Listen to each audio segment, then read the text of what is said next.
Muy buenas tardes, Ejército Mariano, Grupo de Oración Padre Pío, Virgen Rosa Mística y San Miguel Arcángel. Feliz y bendecido sábado, primer sábado de mes, sábado de bendición, sábado de consagrarle ese corazón a nuestra Santísima Madre. Hoy haremos un live especial con el Padre Carlos Paneso. Él es un gran predicador y cantante colombiano, es nuestro sacerdote muy querido, y que hoy hablaremos sobre la fe. La fe en estos tiempos de dificultad y bajo ese amor. Ya creo que el Padre está por aquí ya conectado. Vamos a aceptar la solicitud del Padre. Aquí está. Poder conversar con un sacerdote tan querido, un sacerdote tan reconocido, que de verdad. Buenos días, Padre. Hola, hola, bendiciones. ¿Cómo están? ¿Cómo va todo? Muy bien, Padre, gracias, muy felices porque ha aceptado esta invitación de este ejército mariano, como nos llamamos nosotros, como es por este grupo de oración Padre Pío, que estamos localizados en Miami. Este ejército mariano que ora día a día por ustedes, los sacerdotes, bajo la advocación de nuestra Santísima Madre, aquí Rosa Mística, pedimos todos los días por ustedes, los sacerdotes, y también rezando la coronilla diariamente a San Miguel Arcángel. También pedimos a San Miguel Arcángel la protección por todos ustedes. Y parte de nuestro apostolado es el rezo del Santísimo Rosario. Y como hacía hoy la introducción y el día de ayer, ya que estamos en el mes de mayo, es importante invitar a todas las personas a rezar en familia, con sus hijos, con sus amigos, regalarles hasta 150 Ave Marías diariamente durante este mes a nuestra Santísima Madre, la Virgen María. Así es, yo creo que es una labor importante iniciar el mes de la mejor manera, poniéndonos en manos de Dios. Yo creo que, bueno, los que nos dedicamos como a este tema de redes sociales, estamos tratando de acompañar a las personas mucho en que vivan una experiencia de consagración a la Virgen. Yo también ayer iniciamos precisamente por ser 1 de mayo, iniciamos también un espacio de consagración a la Virgen desde la espiritualidad eudista, que es la comunidad a la que yo pertenezco. Así que, bueno, digamos que es como una invitación muy especial para todos para que empiecen este mes de la mejor manera, orando en familia el Santo Rosario y, bueno, viviendo espacios de espiritualidad que nos ayuden a crecer. Sí, Padre, y como parte de estos tiempos que estamos viviendo, estos momentos a veces un poco tan difíciles, pero que de la manera podemos ver que Dios nos ha regalado justo cuando empezamos a vivir estos momentos fue en tiempo de Cuaresma. Entonces, y ahora nos regala también este mes de mayo para también seguir en ese proceso de transformación, de conversión realmente de nuestras vidas, de analizar realmente lo importante y sobre todo ese amor que nuestro Señor Jesucristo nos dio, representado en todo ese sufrimiento, en esa cruz y en ese padecimiento que tuvo Él en el Calvario por nuestros pecados, por redimir nuestros pecados. Entonces, pero hay algo importante, que nuestro Señor Jesucristo nunca perdió la fe. Él sabía cuál era la voluntad del Padre y Él allí se entregó dispuesto. Y como parte de nosotros, de este ejército mariano, también es como educar y enseñar y llevar ese mensaje de esperanza, ese mensaje de amor, ese mensaje de nuestro Señor resucitado, convertido en esa Santa Eucaristía también, en ese cuerpo vivo, ese cuerpo presente, ese cuerpo que está allí, que nos escucha, ese Jesús que está vivo allí en todos los santísimos alrededor del mundo y en esa hostia consagrada. ¿Sabes algo que me gusta mucho de esto? Y es que en medio de cuando empezaba todo esta pandemia y empezaba todo esto, como dices tú, estábamos en plena cuaresma, ¿no? Entonces, a mí me parece súper importante que hayamos vivido esto precisamente en la cuaresma y que lo estemos viviendo. Así. La gente a veces me dice, padre, pero ¿por qué usted dice eso? Porque yo creo que nos hacía falta un pellizquito, yo creo que nos hacía falta que se nos moviera un poquito las entrañas, yo creo que nos hacía falta un poco eso y sobre todo nos hacía falta vivir mejor la cuaresma. Yo, por lo menos, viví muchísimo mejor la cuaresma durante este tiempo. Fue un tiempo de profunda oración, de repensar la vida, de mirar las cosas que no funcionaban en el corazón y tuve como un poquito más de espacio como para meditar un poco en eso que no estaba funcionando, en eso que no estaba funcionando en la vida. Y, y creo que fue un tiempo muy importante para...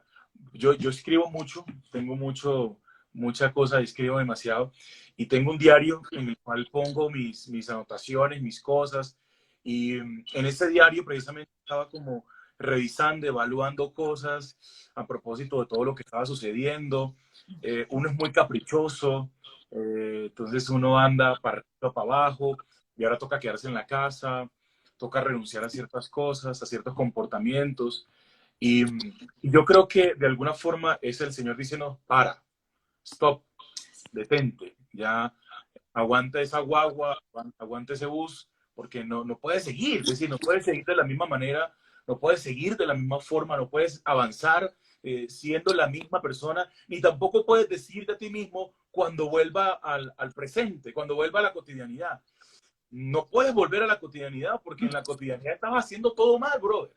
Entonces, es necesario que volvamos más bien a reiniciar la vida desde la perspectiva que nos está planteando Dios ahora, y es liberándonos de cualquier cosa, ¿sí? Que externa, que no nos habla de Dios, que sencillamente no nos habla de su amor, y que se convierte a veces en una falacia, como, sí, como es ir a una película, ir a un cine, como ir a una fiesta, como todo eso es efímero. Lo más importante es lo que tenemos en el hoy, lo que tienes en este momento. Tu familia, tus amigos, claro, falta ir a la iglesia, falta ir al templo, pero en este momento es muy importante lo que tienes ahora. Entonces, haz de tu casa una iglesia doméstica. Así es, Padre. Y dentro de esa iglesia, digo, nuestros templos están cerrados, pero en cada uno de nuestros hogares se abre una iglesia. Yo siempre invito todas las personas a que hagamos esa adoración en el Santísimo, a seguir la Santa Eucaristía a través de los diferentes medios digitales que tenemos. Es el tiempo donde muchas más personas pasan con sus teléfonos en la mano revisando redes sociales. Entonces, dediquemos un poco de ese tiempo también a hacer esa adoración. Y como la vida nos cambió de un momento a otro, veníamos acostumbrados a una y que normalidad de vida, a un estrés, al no tener tiempo, y llega un momento en que todos quedamos como que, ¿y ahora qué hago? Ahora necesito replantearme la vida, necesito replantear muchas cosas, el mundo está cambiando, el mundo se está transformando y nunca va a haber, no vamos, la gente está esperando como volver a una normalidad que realmente no va a volver a existir. No, Y lo importante de todo eso es que ¿a qué normalidad realmente quieres volver otra vez? ¿Qué estás replanteando nuevamente en tu vida? Y sobre todo ese amor de Dios y sobre todo esa fe. Me gustaría, Padre, que les explicara, que nos explicara a todos cómo vivir esa fe, qué es la fe, qué es lo que la gente puede considerar en su vida tener fe, ese significado tan importante y lo que va y con la fe cómo nos puede ayudar a sobrellevar todo este nueva etapa que nosotros vamos a vivir en nuestra vida. yo le digo siempre a la gente que a mí no me gusta definir la fe como la define Santiago. Santiago le dice, fe es creer en lo que no puedo ver, ¿no? Entonces, a veces pintamos la fe muy Hollywood, muy así, Estudios Universal, una cosa así bien, sí, lo que puedo ver, lo que no puedo ver. A mí me gusta pensar la fe como fe es creer en la persona y en el mensaje de Jesús. Para mí eso es fe. Fe es creer en la persona y en el mensaje de Jesús. No estoy hablando solamente de creer en lo que no puedo ver, sino que estoy hablando de la persona y del mensaje, ¿sí? Entonces, cuando uno habla de fe natural, pues obviamente la fe natural es la que tenemos todos, ¿no? Yo tengo fe de que puede llegar a llover, yo tengo fe de que una persona puede venir, ¿sí? Eso es una fe natural. Pero la fe en Dios es creer en la persona y en el mensaje de Jesús. Es decir, fe es creer que hay alguien que me ha amado por encima de todo. Fe es creer que ese alguien que me ha amado me ha dado un proyecto de amor para vivir en este presente. Fe es entender que no es solamente vivir una así de manera pasiva. Yo tengo la convicción de que Dios está en mí, sino que también es de manera activa. yo la vivo, yo vivo el proyecto de Dios, no de manera pasiva, sino de manera activa. Entonces, por eso la fe implica tantas cosas. Por eso no solamente es, ay, sí, yo cierro los ojos y oro, yo sé que Dios está aquí, sino que también te representa moverte, movilizarte, hacer lo necesario para que tú tengas vida y para que la gente que está a tu lado tenga vida de acuerdo al proyecto de Jesús, de acuerdo a lo que Jesús ha planteado. ¿Y qué es lo que Jesús ha planteado? Pues lo que Jesús ha planteado es, ámense los unos a los otros como el Padre me amó a mí. Eso es lo que Jesús está planteando. Entonces, y ese es un proyecto, ya con ese solo proyecto, ya, es suficiente. Es suficiente para vivir, es suficiente para caminar, es suficiente para vivir una vida nueva en Dios. Entonces, por eso la fe no solamente es creer en lo que no puedo ver, sino que te lleva a tener una relación con una persona y con su proyecto. Así es, Padre. Pero, ¿cómo aprender a vivir sin, o aprender a reconocer ese Señor, nuestro Señor Jesucristo? Y la manera, considero yo que una forma es leyendo la Biblia. Okay. Escuchar a los evangelistas, leer a los evangelistas, donde ellos plantean la vida de Jesús. Y muchas veces se pregunta, usted decía, todo esto se concentra en ámense los unos a los otros como mi Padre me amó a mí. Pero ese amor de su Padre también lo sometió a una gran prueba. Entonces, pero Jesús siempre perseveró en esa fe y decía, y se entregó a la obediencia también. Soy obediente, yo sé que todo esto tiene que pasar porque es necesario. Pero dentro de ese amor de Dios como Padre, sometió a su Hijo a una gran prueba. Cómo manejar ese punto también, desde esa fe, de cómo saber manejar todas esas situaciones tan difíciles o momentos de cierta dificultad, y sobre todo ahora a raíz de todo lo que estamos viviendo. Yo empezaría por decir que hay que entender que Dios nos hizo de humanidad. Es decir, somos revestidos de humanidad. ¿Qué quiere decir eso? Que somos revestidos de fragilidad y es normal la fragilidad en el corazón humano.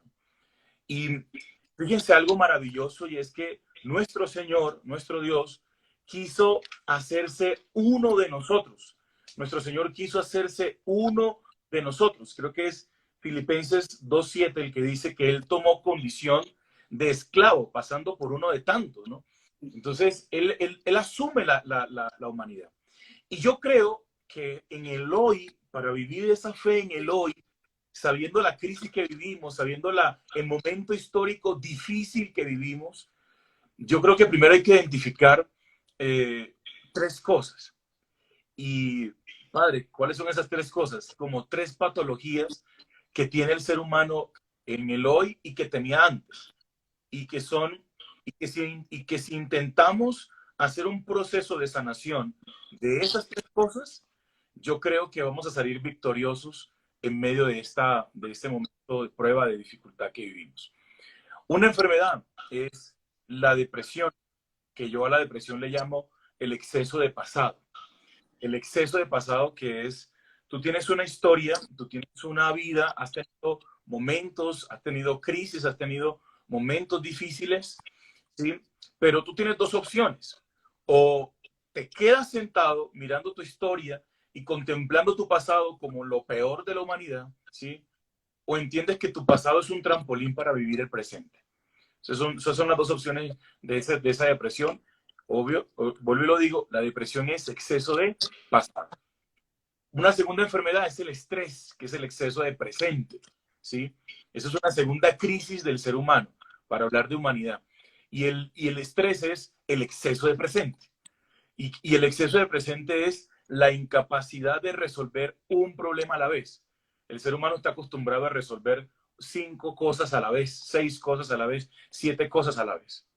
Y una tercera enfermedad que tiene el ser humano de hoy es la ansiedad. Y mucha gente en el hoy sufre de muchísima ansiedad. Yo hablo con gente todos los días y una de las peores cosas es la ansiedad. y más en este momento. Y es Padre, y después cómo va a ser, Padre, ¿y qué viene después? Padre, ¿y ahora qué viene? O la gente que se hace leer las cartas y está buscando en el futuro qué viene, y ahora, ay, dime, ¿qué viene ahora? Y la gente se desespera, ay, yo voy a tener novio, o no voy a tener novio, me voy a casar, o no. La gente se vuelve loca la gente. Entonces, esas tres enfermedades son las que Jesús quiere venir a restaurar en el corazón. La ansiedad, ¿qué es? Es el exceso de futuro. Exceso de futuro. Estamos tan ansiosos pensando que viene, no nos ocupamos del presente. Entonces, fíjense que Jesús toma condición humana para ayudarnos a entender que es posible vivir el cielo en la tierra. Y vivir el cielo en la tierra es entender que Él nos ha regalado todo su ser, toda su vida, para que nosotros vivamos el cielo en la tierra. Y ahí va lo que tú decías. ¿Cómo vivimos el cielo en la tierra? Oiga, lo primero que uno debería entender es lo que dice mi abuelita. Mi abuelita tiene 100 años, va a cumplir 101 años en estos días y no vamos a poder ir a celebrarle nada porque no podemos ir. Pero mi abuela dice algo que es fascinante. Mi abuela dice, ustedes son bobos. Yo digo, ahorita, ¿usted por qué dice que somos bobos? Sí, mijo, ustedes son bobos porque ustedes viven pensando en las bobadas del pasado, le dice mi abuela a mis tías y a mis sobrinas, cuando les han traicionado, cuando les han echado cuento, bueno, y las han dejado, bueno, los novios, etc. Entonces, ustedes son bobas, ustedes viven pensando en el pasado y no entienden que lo más importante de la vida es vivir el presente con alegría. ¿Qué tienes hoy? Hoy tienes un gordito, un Cellini, que está gordito, que no sé qué. Ese es tu presente. Tienes una greñuda que es cantaletosa, que le gusta pelear todo el día. Ese es tu presente y tú no puedes negar tu presente. Si niegas tu presente, entonces sencillamente no estás viviendo tu esencia. Y ahí viene mucho lo que dice la palabra. La palabra dice, vivan en el tiempo presente, ¿no? Eso lo dice Pablo, ¿no? Vivan el tiempo presente como una carrera, una constante carrera para buscar la felicidad, para llegar a la corona de gloria que no se marchita, dice Pablo, ¿no? Esa corona de gloria que es fascinante, pero es un camino, es un camino. Una herramienta, lo que dices tú, la palabra. La palabra es una luz en medio del camino. La palabra es una luz en medio de las dificultades normales de la vida. La palabra es una luz que se constituye como el faro a través del cual nosotros podemos orientarnos y podemos entender cuál es ese proyecto de fe, de la fe, bueno, hablando de la fe, cuál es ese proyecto. Leerlo, ahí está. Uno dice, ay, padre, pero dígame dónde consigo un proyecto de felicidad. Mijita, lee la palabra. No, tienes que leer la palabra. Padre, pero es que eso, la palabra es como un somnífero, eso duerme un caballo, padre. Sí, a veces yo sé que sí. Pero si tú te entrenas, como te entrenas en un gimnasio, y como vas al shopping a cada 8 días, y como vas allá en Miami a Brickell, y como vas por allá a Ventura, y como vas a Miami Beach, o como vas a Orlando, como te entrenas todo el tiempo en ir, pues también es importante que te entrenes en la palabra, que tú te entrenes en constantemente leer la palabra. ¿Cómo? Lee el Evangelio, lee las lecturas del día. Esa es una herramienta, una de las tantas. Vamos a ir hablando de otras más por ahí. Yo hablo bastante, así que... Bueno, usted es un predicador muy conocido, padre, y que por ahí vi que lo invitan a diferentes ciudades y en diferentes países a llevar esa palabra y ese mensaje de Dios. Tratamos de ir siempre donde nos invitan. Casi, yo tengo mi apostolado es casi cada 15 días. Siempre cada 15 días estoy por fuera del país, viajando, haciendo... Viene mucho a Miami, les cuento, así que Voy, trataremos de tenerlo nosotros en nuestro ejército mariano, en nuestro grupo de oración Padre Pío, para poder tener esa gran oportunidad de conocerlo. Sí, vamos mucho por allá porque tenemos muchos amigos allá. Bueno, venezolanos, colombianos, gente que queremos mucho y gente muy querida, ¿no? A mí me da risa porque yo como mucho, a mí me gusta la arepa, ¿no? pero me gusta, me fascina la arepa venezolana, me parece lo más delicioso del mundo. Esta es Entonces ahí, la arepa. hay un lugar que se llama como Bristol, algo así ahí en Miami, y siempre como ahí, me fascina, entonces eso, eh, comer hace parte de mi apostolado. Estoy que armo un canal de YouTube de Predicando en tu cocina, alguna cosa así que se llame así. Pero Padre, bueno. y volviendo al tema desde esa fe, desde vivir ese tiempo presente y de conocer las escrituras, ¿qué libro usted o qué evangelista recomendaría usted para las personas que quieren empezar a leer la Biblia, pero que a veces es muy difícil entenderla? ¿O bajo qué parábola pueden empezar? ¿O cuál de los evangelistas pueden empezar su lectura? Porque muchas veces también la gente quiere y pretende agarrar la Biblia, aquí la tengo marcada con papelitos y con todo, agarrar la Biblia como que me dé Dios las respuestas, y lo hablaba en el live pasado. Pretenden hacer una pregunta que es lo más ilógico que puede existir. Hacer una pregunta y abrir la Biblia y voy a ver qué es lo que Dios me responde. Y no es de esa manera. Es pedir el discernimiento del Espíritu Santo. Pero las personas que quieren empezar a leer y entender y a conocer la palabra de Dios, ¿qué es lo que usted recomendaría para iniciar? Yo creo que hay un método muy importante que a mí me gusta hablarlo y es el método de la Lectio Divina. Entonces, la Lectio Divina tiene algo fascinante. Hay un monje que se llamaba Guido d'Arezzo.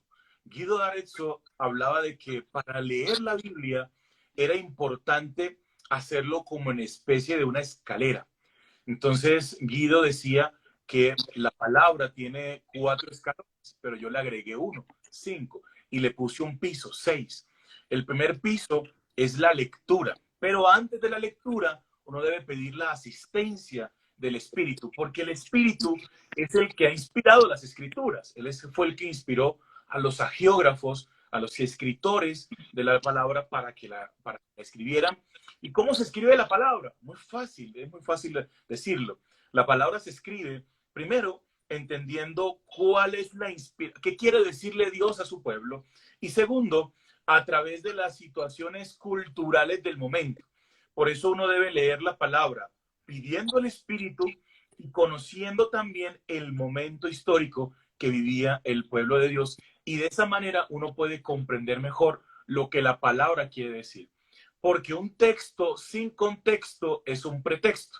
Entonces, si tú no eres capaz de al menos tener un breve conocimiento, un poquitico conocimiento, y eso lo consigues en Mercabal, lo consigues hay muchas páginas donde puedes conseguir eso. Te recomiendo una que se llama homilética.com, que es el evangelio de cada domingo por sacerdotes que son de los mejores.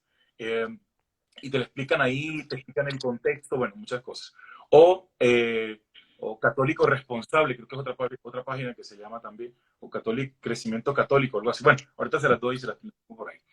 Y entonces, ¿y por qué les digo lo del texto sin contexto? Porque tú puedes decir, una palabra te puede decir muchas cosas, ¿o no?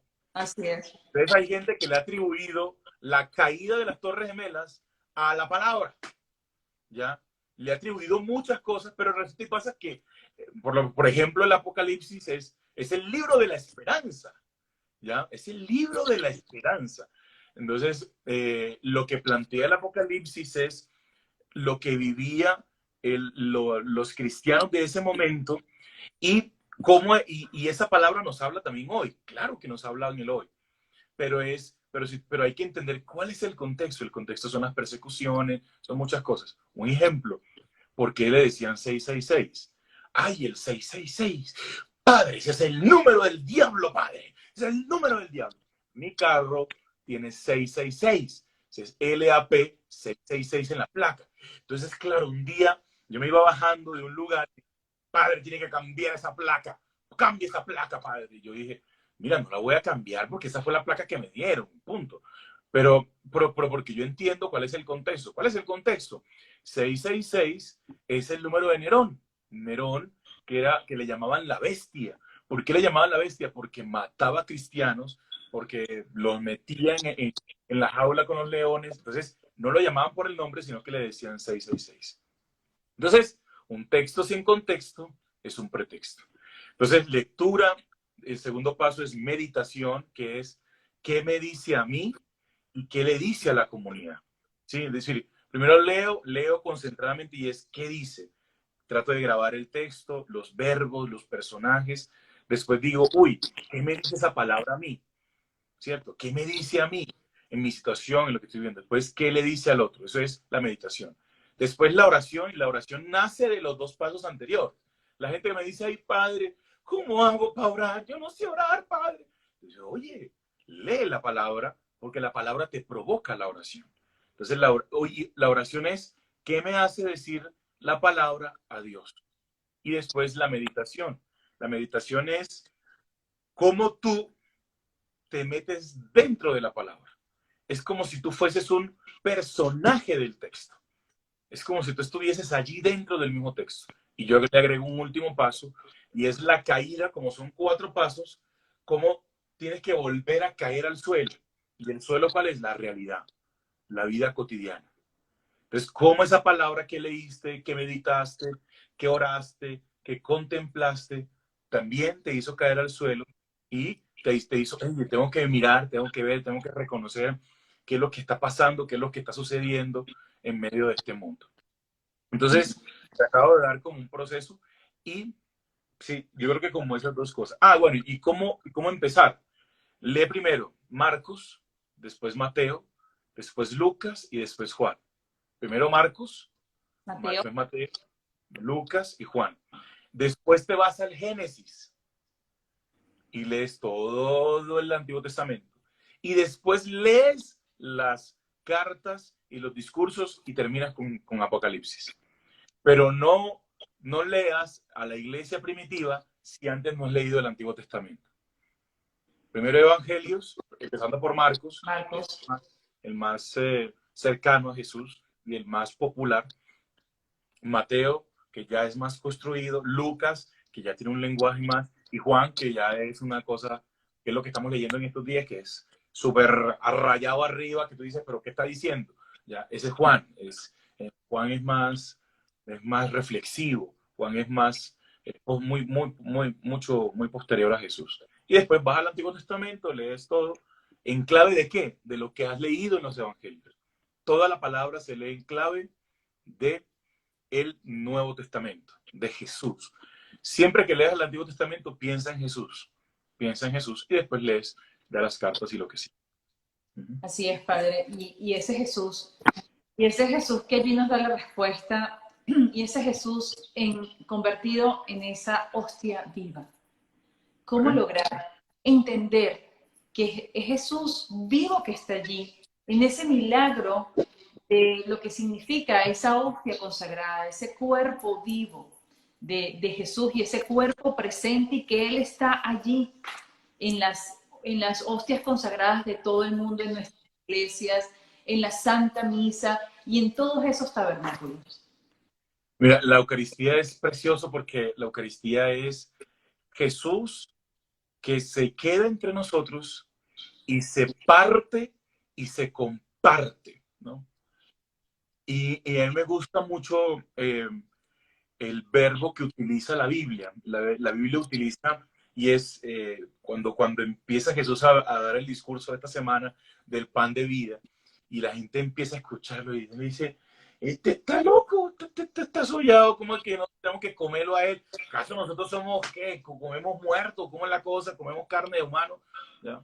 Y Jesús lo que les está diciendo es literal. Jesús les está diciendo literal, ¿no? El que no me come. Y el texto en griego es rico leerlo así porque es el que no me muerda, el que no me roba, el que no me digiera, ¿sí? No puede estar en mí y yo no puedo estar en él. Entonces, la Eucaristía es presencia viva, real de Jesús. No es un símbolo, no es un signo, no es, ay, qué bonita la misa. Pues es el sí, ahí parece que está el Señor, no, no, ahí está el Señor. Y yo siempre empiezo hablando de la Eucaristía, hablando de alguien muy cercano a mí. El día de mi ordenación, pues mis papás muy poco han estado en cosas de Dios, de ellos. Mi mamá más, mi mamá sí ha sido, mi mamá fue evangélica, fue pentecostal, eso estuvo en cuanto culto y en cuanto diezmo y en cuanta sábana tirada y en cuanto... No, eso era una locura. Aceite, que le ponían aceite, que le tiraban aceite, que no, es una locura. Entonces, obviamente, bueno, entonces cuando yo le dije a mi mamá que me iba para el seminario, mamá dijo, no, ¿qué te pasa? Mira, vale, pero ¿qué es lo que te sucede a ti? No sé qué. Bueno, mi mamá, bueno, dicho sea de paso, mi mamá por mucho tiempo vivió en Venezuela, por eso conozco mucho De nuestro Venezuela. dialecto. Sí, sí. Entonces, bueno. Entonces pues, yo estaba muy dedicado a mi orquesta, a mi salsa, a mis temas, a mis cosas, ¿no? Pero yo quería ser sacerdote. Y, y entonces, bueno, y me fui para el seminario, ya no estaba muy de acuerdo.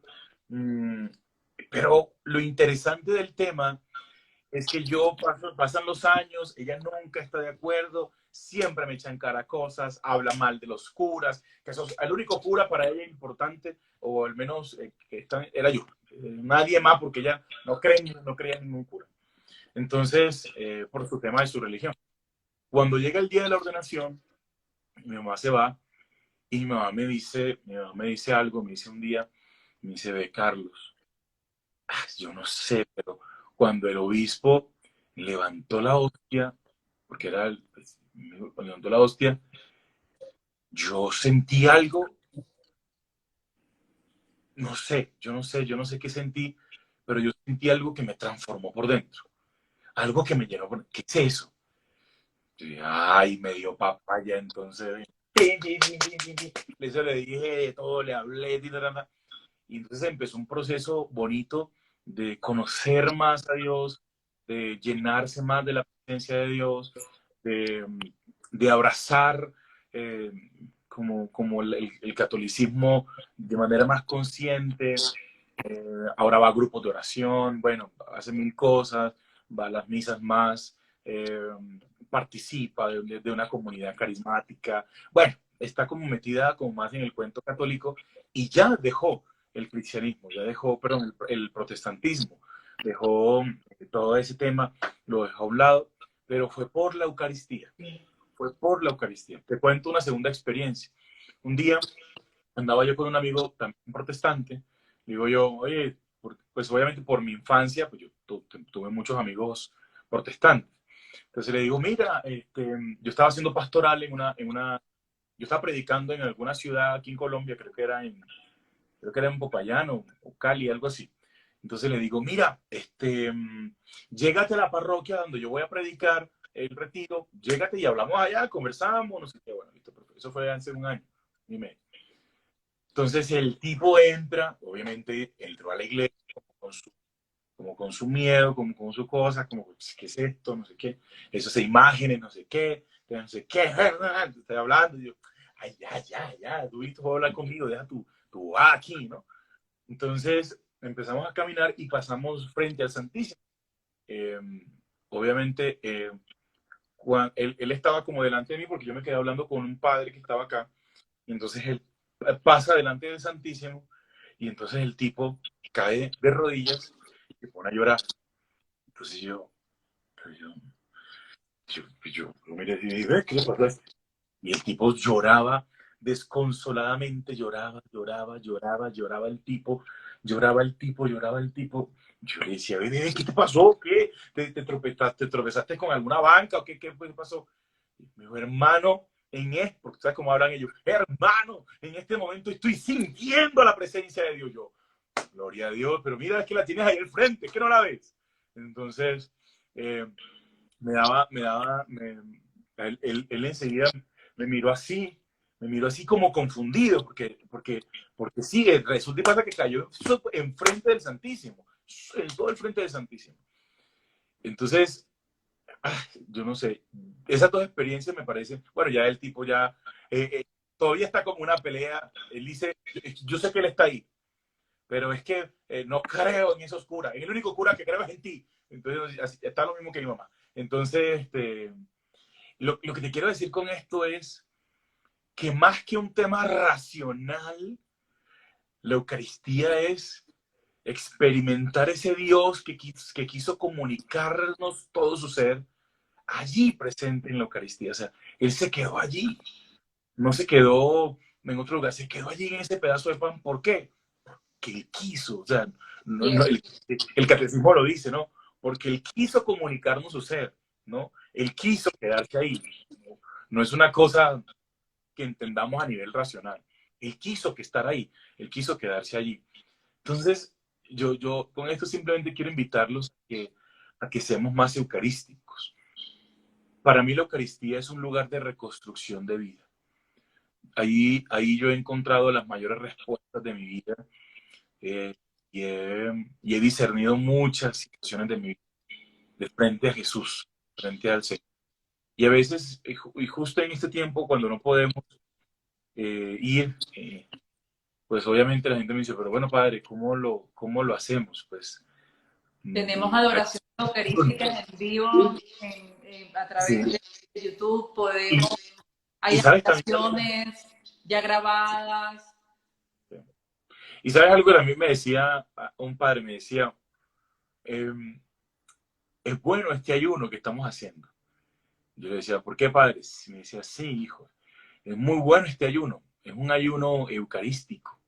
El día que volvamos otra vez a recibir la comunión, será un día en el cual la veamos muy distinta, porque sobre todo para los que hemos ido tomando conciencia de esto, ¿no? Será muy distinto recibir la Eucaristía en algún momento cuando ya podamos, porque será como que el corazón se va a salir del pecho eh, y, y como que seremos más conscientes de que Él está allí, no la lengua ahí, la lengua ahí, ¿sí? Sino que seremos un poco más conscientes de que Dios está ahí y que Él nos está comunicando su ser. Y valorarlo más, Padre. Siempre dimos por sentado que Dios está allí, que Jesús está allí, que siempre tendríamos a nuestra iglesia allí, pues en cualquier momento, sin la debida reverencia, sin el debido respeto y sin realmente valorar nuestras santas Eucaristías, sin realmente valorar esa presencia en el Santísimo, de poder ir a adorarlo. Eh, y yo creo que en el momento que podamos volver va a ser un momento de mucha alegría, de un gran regocijo, porque yo considero que vamos a aprender a valorar, Padre, realmente el poder recibir el cuerpo de nuestro Señor. Y por eso Él nos invita a mantenernos siempre en gracia, buscar estar en gracia. Es igual que el sacramento de la reconciliación, no poder confesarnos, el no poder estar frente a un sacerdote, y decir nuestros pecados, nuestras faltas, cómo hemos ofendido tan grandemente a nuestro Dios. Eh, yo creo que nos va a enseñar a eso, a cuidar muchísimo más nuestro estado de gracia, a cuidar mucho más y valorar el poder recibir este regalo tan maravilloso que es Jesús en cuerpo vivo, en cuerpo presente. Nuestros hermanos protestantes que están en esa lucha de reconocerlo y no reconocerlo, pero Jesús es tan grande y así como lo hizo con su mamá, como lo hizo con su amigo, Él está allí tan vivo y tan presente que lo coloca en nuestros corazones. Y muchas personas siempre están esperando en el momento de estar frente a esa Sagrada Eucaristía, frente a ese Santísimo, como vivir o experimentar las respuestas prontas a todas esas necesidades, o sentir esa sensación de que yo sé que Él está ahí, pero ¿cómo lo siento? ¿Cómo realmente entender que Él está allí? Y muchas personas deben saber que no sucede de esa manera. Jesús se va mostrando poco a poco y en muchas cosas, en nuestra cotidianidad también. No solamente en ese Santísimo allí que tú al frente vas a sentir esa sensación, ¿no? Jesús está vivo y presente en nuestra cotidianidad, en nuestro hermano necesitado, en nuestra propia familia. Así es, y yo creo que es el momento de empezar a vivir esa iglesia doméstica. La iglesia por mucho tiempo ha tenido ese concepto de iglesia doméstica, pero creo que nunca lo habíamos podido vivir de la mejor manera. Obviamente porque tenemos todas las posibilidades de vivirlo, bueno, con lo que hay, ¿no? Exacto. Eh, pero lo importante es entender que la iglesia doméstica es el espacio donde ejercer esa vocación de la primera comunidad cristiana. La primera comunidad cristiana, cuando se reunía, lo hacía en las casas, de ahí viene el concepto de iglesia doméstica. Lo hacía en las casas y en las casas compartía el pan y compartían la palabra. Cuando las persecuciones empiezan a terminar, después del tiempo de Domiciano, después de Nerón y Domiciano, que son los dos que provocan una persecución increíble, y después que se da la instauración de la religión en el imperio, es fascinante ver cómo lo que empieza a suceder es que ellos se empiezan a reunir en las casas. Y las casas romanas tienen una estructura que también se convirtió en la estructura de la Eucaristía. Las casas romanas empiezan con una terraza donde se reunía la gente, compartían, se saludaban, no sé qué, y después tenía como una antesala. En esa antesala era el lugar donde ellos hablaban y se pedían como perdón y hacían un rito que lo tomaban obviamente también de los judíos y es como en el centro de la casa había como una fuente y en esa fuente se lavaban y como una acción de purificarse, una acción de decir, mira, perdóname por esto que te hice y lo hacían delante de cada uno y delante de la persona decía, mira, sabes que te hice esto, perdóname. Mira, cometí este error contigo, perdóname. Mira, te grité, perdóname, ¿no? Y después de que hacían todo ese rito, había un tiempo en que compartían el texto de la palabra y finalizaban en la última parte de esas casas romanas que tenía en el fondo un comedor y en ese comedor compartían la vida. Y de esa manera, y esa era la forma como inicialmente se celebraba la Eucaristía. Obviamente no era Eucaristía, en ese momento se conocía como fracción del pan y era el momento en que se reunían para celebrar la fe, pero la manera como lo hacían era es que lo que yo quiero hacerles entender es que era muy familiar, muy familiar. Y yo creo que en este tiempo podemos hacerlo meditando, reflexionando la palabra, no solamente a través de las transmisiones en vivo, pero también de pronto a través de un subsidio que la parroquia, hoy hay muchas parroquias eh, que tienen subsidio. Yo acompañé en la realización de dos subsidios de dos parroquias, dos sacerdotes que me pidieron que les diera como, padre, ayúdanos con subsidios para 4 domingos. Entonces les envié la meditación de 4 domingos, no toda la meditación, sino provocando la meditación, como para que cada uno en casa ya termine de acuerdo a su contexto, eh, como la meditación de esa palabra. Entonces la gente a través de eso reflexiona la palabra y después pone la misa, el padre predica y ya tienen todo claro. Y ya lo que hacen es pues, celebrar la Eucaristía, hacer la comunión espiritual y todo el tema. Pero ese tema de la iglesia doméstica que es celebrativa, que se congrega, que comparte la comida juntos, creo que eso nos puede ayudar mucho a entender todo este proyecto maravilloso de la vida en Dios, ¿no? Y de la vida en familia. Así es, Padre. Y aprender a vivir desde la fe, desde ese mensaje de esperanza, desde ese amor de Dios realmente, porque Él nos ama profundamente, Dios tiene nuestra vida escrita, sus planes son perfectos, sabe y siempre, él es un Padre amoroso, Él es un Padre que siempre nos va a recibir. Y analizaba en el live pasado con un sacerdote de su misma comunidad, el Padre Leonard, sobre ese evangelio, esa parábola del hijo pródigo. Allí Dios nos envuelve todo ese acto de misericordia, de amor, donde Él siempre nos espera, donde Él siempre nos va a recibir desde el amor, donde quiere colocarnos esas vestiduras nuevas, donde quiere hacer una gran fiesta, porque nosotros volvemos nuevamente a su casa, volvamos nuevamente a ese verdadero amor y regalo y protección del que como Dios Padre nos los da. Y el último regalo que nos da es ese Cordero, propio Hijo, que nos los dejó para nosotros poder también llevar una vida en santidad, una vida en oración, una vida en entrega por completa al amor de Dios. Y sabes algo que me parece súper importante, estoy buscándolo por aquí en la palabra. Sí, obviamente es lo que dice Juan 3:16, ¿no? Que Él entrega a su propio Hijo para que nosotros tengamos vida, ¿no? Pero me gusta una palabra y creo que es Juan 15:13. Juan 15:13 que dice que Él da la vida por sus amigos.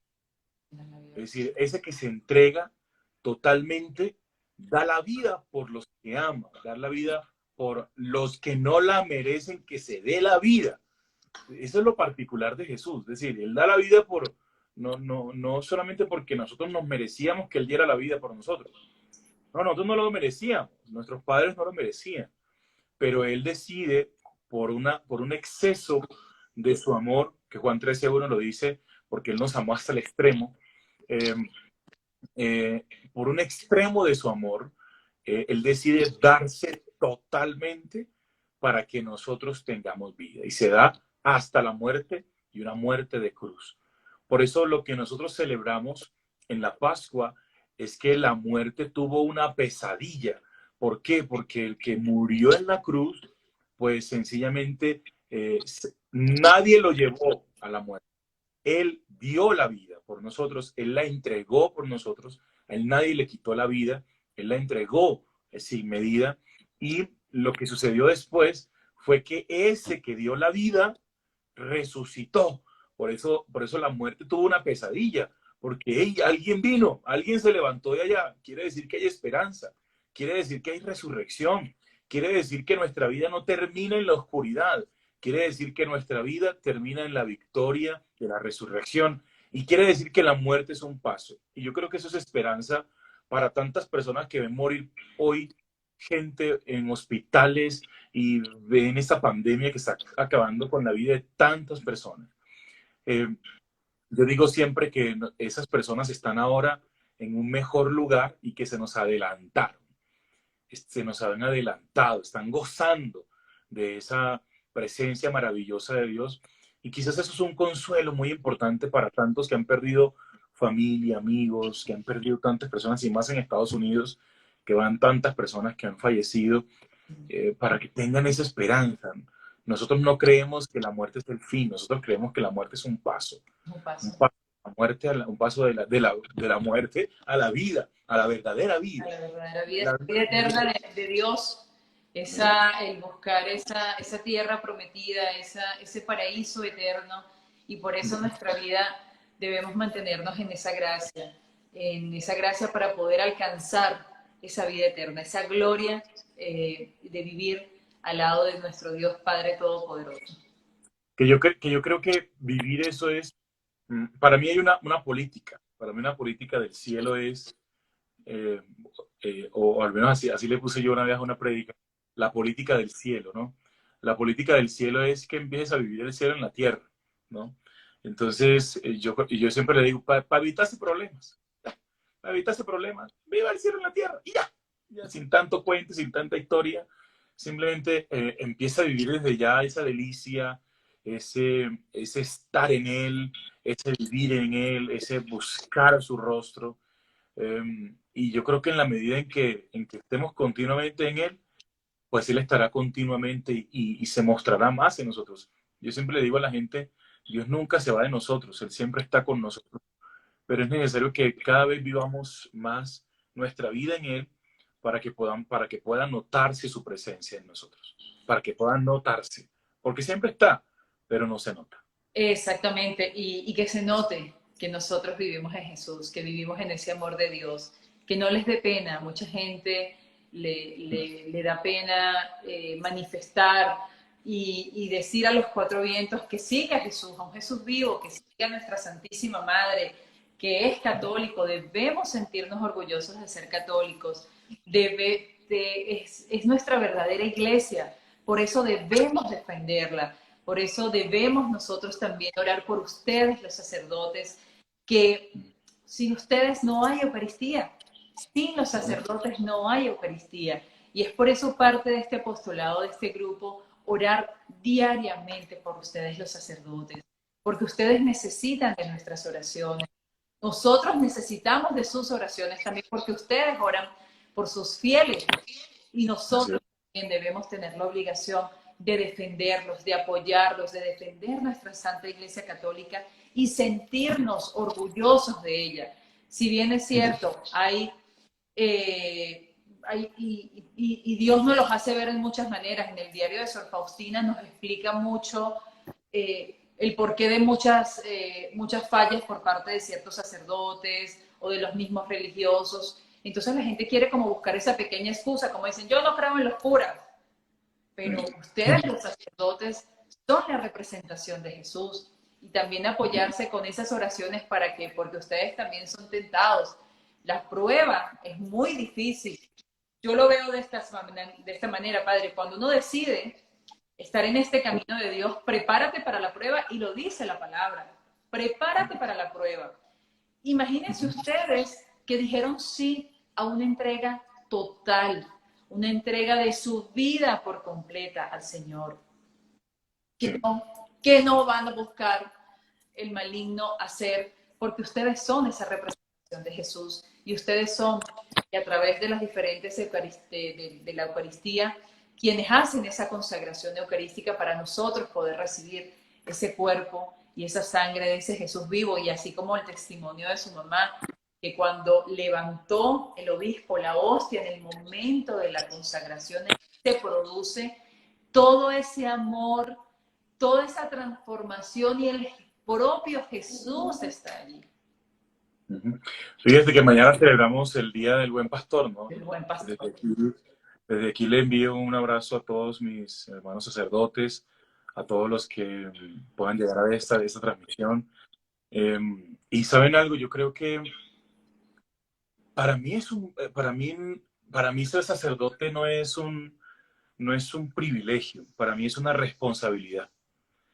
Y por eso creo que en medio de las cosas que yo vivo, yo digo, más que sentirse uno privilegiado, porque sí, tiene un estatus y la gente te reconoce y tú vas y te llaman y te invitan, y digamos en mi caso que salgo mucho, que ando, que predico por aquí, por allá, que ando en el mundo, a veces la gente puede decir, no, es que es un privilegiado, ¿no? Yo creo que es una responsabilidad ni la tremenda. Yo creo que es una responsabilidad tremendísima. Yo le digo a Dios, yo siempre le dije a Dios, y voy a confesarlo aquí delante de usted, yo siempre le dije, Señor, mira, dame una parroquia en un pueblo bien lejos, donde yo pueda dedicarme a pastorear la gente, a comer gallina, a comer pato, lo que sea, y que la gente lleve el plátano. Me fascinan los pueblos. Pero Dios no. Lo que uno quiere No le digo, no, hermanito, yo no necesito tener un pueblo, usted necesita moverse. Muévanse, muévanlo. Entonces, creo por eso que es una responsabilidad muy grande, porque en medio de todo lo que uno vive, en medio de estos días tan difíciles, entonces, ¿qué? ¿Te vas a quedar encerrado en la casa y por qué no? Entonces, no hagamos misa. Bueno, la gente no va a recibir misa, no hagamos misa, no hagamos nada, no acompañemos. No, papi, muévalo porque usted tiene un ministerio. Usted tiene un ministerio. Y un ministerio es Dios obrando a través de ti. Un ministerio es Dios trabajando a través de ti en una obra concreta, en una vida concreta, en un pueblo concreto, en una comunidad concreta. En mi caso, mis responsabilidades son los medios de comunicación. Yo me levanto de lunes a viernes, me levanto a las 7 de la mañana, creo que es 8 de la mañana hora Miami, 7 de la mañana hora Colombia, 8 de la mañana hora Miami, de lunes a viernes a transmitir esperanza. Y me ponen un live y a veces te lo digo, no tengo ganas de levantarme, no quiero levantarme porque no tengo nada que hacer, no tendría que levantarme. Y a veces digo, lo voy a grabar y lo subo para que sea como una cosa. Después digo, no, me toca a mí hacerlo. Yo soy el que debo hacerlo. Entonces, por eso digo que sentir celo por las almas es entender que esto es un trabajo constante, que esto es un trabajo diario, que esto es un trabajo de todos los días. Y por eso ser sacerdote es una responsabilidad, porque es entender que hay celo por esas ovejas y que todos los días debo hacer lo necesario para que, para que la vida de otros pueda ser mejor, para que otros puedan tener esperanza. A veces hasta en un aeropuerto, a mí me gusta mucho contar una vez que estaba yo en algún aeropuerto, creo, no recuerdo dónde era, creo que era en Panamá, creo que estaba haciendo como alguna escala en algún lugar, bueno, y entonces yo siempre trato de ir de Clériman, pocas veces no voy de Clériman, a veces cuando hago deporte o cuando, bueno, o en algunos lugares pues no ando, pero la mayoría de veces siempre ando con Clériman. Y un día en un aeropuerto andaba yo ahí, y me siento así, entonces me dice alguien, me dice, ¿sabe qué, padre? Y yo, ¿qué pasó? Yo no sé, pero es que pues yo sé que usted se tiene que ir ya ahorita y yo creo que ya van a empezar a llamar, pero padre, confiésame, hace como... Ay, ya va, se pausó la imagen del padre. Vamos a ver. Bueno, que el padre nos está contando. Ya volvió. Ya volvió. Volvió. Ya volvió, padre, que se pausó la transmisión y quedamos en que el Señor le pidió que se lo confesara. Ok. Entonces me dijo, padre, hace como 10 años que no me confieso, confiésame. Entonces yo le dije, listo, de una, hagámosle. Entonces ya, fue como 2, 3 minutos ahí porque ya estaba entrando la gente al avión. Y bueno, entonces lo confesé. El tipo me dijo, mire, usted no sabe lo que acaba de hacer. Usted no sabe el peso que me acabas de quitar de los... Y yo no, yo soy el burro, el Señor te lo quitó, digo yo. Eh, y ya me fui para el avión, no volví a saber nunca más de esa persona, pero yo sé que brindé esperanza, ¿ya? Y yo creo que eso hace parte de esto, ¿no? Renunciar un poco a esto, a lo que uno quiere, porque uno a veces en un aeropuerto, y a veces yo digo, se me va a quitar esto porque para que no me hable, que no me hable nadie, ¿no? Yo digo, pues si eso es lo que yo soy, yo no tengo problema. Y yo no tengo lío, o sea, yo no tengo lío de ir a un cine con Clériman, ¿no? Porque esto es lo que yo soy. Es decir, yo no soy otra cosa, yo soy esto. Habrán días que no me lo pondré y ya, y no pasa nada. Pero la mayoría del tiempo yo digo, pero si esto es lo que soy, y esto hace parte de mi vida, pues yo me lo pongo y me lo pongo donde sea y con quien sea y no tengo ningún problema, no tengo ninguna dificultad porque no me avergüenzo de ser sacerdote. Así es, padre, quiero darle las gracias, nos quedan 2 minutitos nada más. Okay. Bueno, minuto y medio realmente. Padre, gracias. Gracias por haberle dicho sí a Dios, gracias por haberle dicho sí a Jesús, gracias por aceptar esta invitación para hablar, llevar este mensaje de esperanza. Rapidito, Padre, invítenos a través de sus cuentas a seguir lo que es lo que está haciendo ahorita a las 7 de la mañana, hora Colombia, 8 de la mañana, hora Miami. Se conecta diariamente, usted canta. En un minutico, Padre, menos de un minutico, por favor, cuéntenos. Sí. Pues nada, síganme en mis redes sociales como Padre Paneso, Padre Paneso. Ahí siempre estoy todos los días haciendo live y haciendo cosas. Padre Paneso. Ahorita yo siempre, desde hace 3 años, la gente cree que, no, hace 3 años estoy haciendo live todos de lunes a viernes a las 7 de la mañana a través de mi página de Facebook, Padre Paneso, y a través de Instagram, Padre Paneso, 7 de la mañana. Y a las 6 de la tarde, este mes de mayo, 6 de la tarde hora de Colombia, 7 de la noche hora de Miami, estoy haciendo rosario y la consagración a la Virgen todos los días. Gracias, Padre. Nos quedan 40 segundos. Gracias, bendiciones. Un placer. Lo vuelvo a contactar nuevamente para que hagamos otro live sobre los sacramentos, que tengo ese tema también. Okay. Que Dios lo bendiga. Gracias, ejército. Mariano ya sabe que tiene un ejército mariano aquí que ora día a día por ustedes. Y es más, para este live voy a hacer la coronilla a la Virgen de la Rosa Mística y a San Miguel Arcángel. los invito a que se conecten nuevamente con nosotros ahorita al terminar de conversar aquí con el Padre Carlos. Gracias, Padre, muchas bendiciones y gracias por llevar Todo gusto. esta esperanza y por haberle dicho sí a Jesús. Me despido. Con todo gusto. Bendiciones. Bendiciones. Chao, chao.